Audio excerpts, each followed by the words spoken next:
അപ്പോൾ ഇന്ന് വിഷു ആയിട്ട് ഏട്ടൻ്റെ ഇവിടുന്ന് ഫുഡൊക്കെ കഴിച്ച് നേരെ ഇനി എൻ്റെ വീട്ടിലോട്ട് പോവുകയാണ്. പോകുന്നതൊക്കെ അമ്മക്ക് ഡ്രസ്സും കാര്യങ്ങളൊക്കെ എടുത്തു.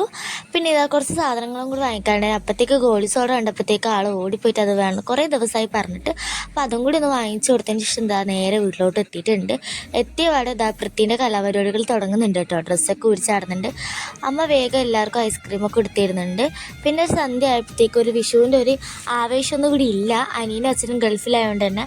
അപ്പോൾ അതുകൊണ്ട് നമ്മളൊന്ന് പുറത്ത് പോയിട്ട് കുറച്ച് പടക്കങ്ങളൊക്കെ വാങ്ങിയിട്ട് വന്നിട്ടുണ്ടായിരുന്നു. പിന്നെ കൂട്ടത്തിൽ അനിയത്തിനെയും ഏട്ടനെയൊക്കെ വിളിച്ചിട്ടുണ്ടായിരുന്നു അപ്പുറത്തുനിന്ന്. അവരെല്ലാവരും കൂടി വന്ന് നമ്മളൊന്ന് കളറാക്കിയിട്ടുണ്ട്. ഉറങ്ങിക്കിടന്ന വീടിനൊന്ന് ഉണർത്താൻ ശ്രമിച്ചിട്ടുണ്ട് എന്നതാണ് യഥാർത്ഥത്തിൽ. കാരണം എന്താ വെച്ചാൽ അച്ഛനും അനിയനും ഗൾഫിലായതുകൊണ്ട് തന്നെ അമ്മയ്ക്ക് യാതൊരു എനർജി ഉണ്ടായിരുന്നില്ല വിഷുവായിട്ടും.